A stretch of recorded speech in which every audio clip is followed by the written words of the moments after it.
Hello everyone, and welcome to our second video on our HL7 PET tutorials.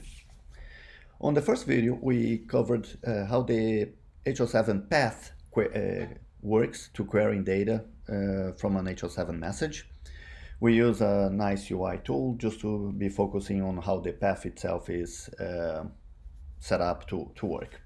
In this video we're going to be focusing on how to interact with it programmatically.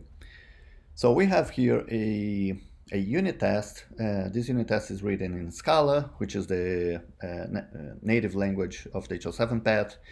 But again, you could have do this on any JVM language like Java or Kotlin or any other language of your choosing. I want to focus on two main classes that the library offers, and we have a static HL7 parser and a hierarchical one. If you remember, we on the previous video when we did parent-child queries against our message, we talked about this hierarchy here. But let's start with the static method first. And you'll see it's very simple. The first thing I have to do is load my message. So test message, and I'm gonna load file, and I have a file here called COVID-19 ELR.HL7. This COVID-19 is the same message we used in our previous video. Let me clean that up a little bit. And it's an example of electronic lab records for COVID tests, and was generated by ChatGPT. So we're loading this load file here is just a helper method I have here that goes to a resource folder. I have that on the resources of my project and loads the file for us. Once I have the message, I can start querying it. So let's say results is, I'm gonna use the HL7StaticParer class .getValue method. In this getValue method, I need to pass my test message and the path I'm interested in, so MSH12, for example. So this getValue here returns a option, whether it finds results or not, of array of array. So to print that, I have another helper method here that accepts this structure. So print results, and with that we are ready to run our first test here. We're gonna cover more about why we have two nested arrays, but for the time being, let me just show you here. This print results here checks if we found any values, and then it flattens the values and prints all the results we found. That's all it's doing. So here we go, we run this first method, and the result for MSH12 that we query is version 2.3. We could do the same thing like MSH9, for example. If I run this, then on MSH9 is our message type, ORU R01, so this is a complex field. I could do MSH9.1 to be more specific, to retrieve just the ORU. And here we go, just the ORU came back, or 9.2 for the R01. And when I run that, yep, R01 is retrieved. Again, this could be used for multiple values, OBR. So if I want all the OBRs on my message, and if you remember correctly, we have 3 OBRs. So here's the OBR1, OBR22, OBR33. I could use indexes for that, the same way that we did on the previous email. Every path we used before, you could plug it in here, and it works. And here we go, we just got the OBR1 this time. Now, the exception is, for the static parser, is that I cannot do parent-child syntax, right? If you remember in the previous video, this arrow here is saying parent-child relationship syntax, and I want the OB access for the first OBR. Again, it doesn't crash, but it cannot return any results, because if you guys remember, we have to use a profile. We have this segment definition here that tells you which segments you have, and each segment what children are for that segment. So the MSH, we had the PID, SFT, and OBR. And OBR children will be the OBX, SPM, and nodes. But you can no longer use the HL7 static parser. So for that is we go to this hierarchical version here of that. And here we're gonna do the same thing. We're gonna load our test message. I'm loading the exact same message here. But the difference is I need to load a profile. So we have this JSON here defining our default profile. And this get profile is just a helper method here as well that loads the file from our resource folder and uses Jackson to map that into the profile class. So once I have that profile class, I can pass that to the constructor of the HL7 ParseUtils.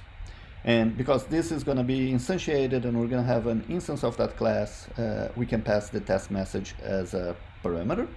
So the difference between this and the static is the get value. You no longer have to be passing the test message like we did here, right? If you remember, the get value has to pass the message all the time and then the path you want.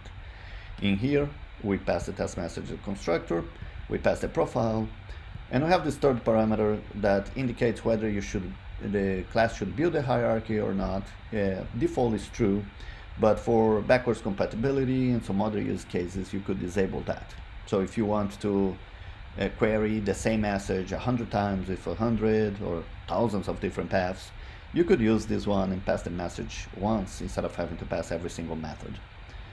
And then that's it. We have our HL7 util instance of the ParseUtils, and I can use that now to get the whatever values. So I plug in OBR1 OBX. Let's run this one here. And it should retrieve. Yes, now we got the first 5 OBXs. If you remember correctly, the first OBR had those 5 OBXs, the second OBR had 3 others, and the third OBR had 4, I believe, 4 more OBXs here. So if I get OBR2, I can run this. And I should see OBXs 6, 7, and 8. Yep. And if I do OBR3, I should get the last 4 OBXs. And here we go, 9, 10, 11, 12. So now, yeah, we can use a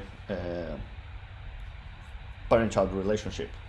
That's the main difference between the HL7 ParseUtils and the static parser. So other than that, they are very similar. The thing is, to build this hierarchy, there'll be a minimum tree that's like pre-built when you do the constructor, but this guy here does not have the initial penalty. And you can disable this if you still want to use instances instead of static classes and not suffer that penalty. Now let's dive a little bit into this array of arrays, right? So why 2 arrays? For that, I'm gonna rely on the PID value here, PID 10. So here we have a repeating field. So this field, this is the 10th field on the PID, and I have 2 values for it, a Caucasian and an American Indian. So PID 10 is usually race or ethnicity. So let's query for that here real quick, PID 10. And if I execute this one, you will see that it returns Caucasian and American Indian. Let's get just the descriptions so we don't bother about codes and system codes. And here we go. So I got Caucasian and American. Now let me debug this a little bit so you can see what's happening with that structure, the array of arrays. So I have a breakpoint here. So it executed everything. I have my results. And if I extend my results here, I have a single element on the outer array and 2 elements on the inner array. So the first array is used to know how many segments mapped to the match of your path, while the second array is how many repetitions that specific field had. So you can see that we only found 1 PID, and that PID had 2 values on PID 10, Caucasian and American Indian. Just for the sake of the demo here, I'm gonna duplicate the PID segment here, and that might not be a 100% accurate HL7 message, but it will help us with our demonstrations here. So I'll call this PID2, and instead of the PID10, I'm gonna create a code here. I'm just making up this number here. I'm not even sure if it's accurate or not. And I'm gonna say Hispanic. I'm gonna do the same system code CDC rec. So now we have two PID segments, PID1 and PID2, and 3 different values for PID10 altogether. So if I am to restart this debug here, let me bring this up a little bit more. So here's our results again, but now I have the outer array has 2 elements, where the first element is an array of 2 values, Caucasian and American Indian, and the second element is an array of a single value, Hispanic. So that's why we kept the arrays of arrays. Sometimes you do want to know, not often, but sometimes you do want to know by segment what were the values that were found. So you can use that. If you're not interested, you can simply flatten it out real quick like we did here and just print all the values that you found, or store them, whatever you want to. So that's the main reason. Now, we understand that, see, 3 results values here, Caucasian, American Indian, Hispanic. We understand this is a complex structure, and sometimes it's a little cumbersome to deal with arrays of arrays and things like that. For that, we have another helper method, and we do, if you know, as is most of the time the case, that you have a single value for a field, which is most of the time. If you know that beforehand, you can use a shortcut method called getFirstValue.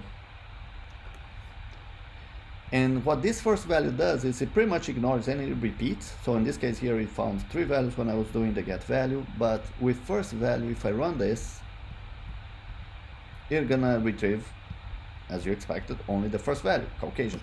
So it ignores, oh, of course, I cannot use my helper method print results here anymore, so print line, first value is results.get. It is still an option, could not find anything, but since I know it's there, I'm not gonna check if it exists or not. And if I run this,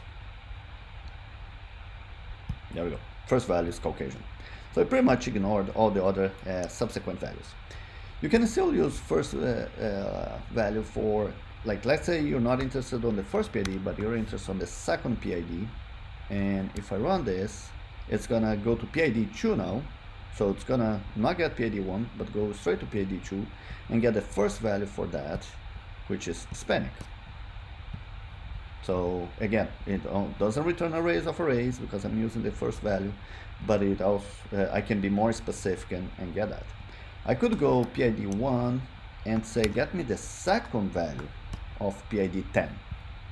And that, so it goes to this PID1 here, there's Caucasian and American Indian, so this American Indian is the second value after the repeating. So first value is American Indian. So it's a very handy method when you know exactly how your HL7 is built and structured.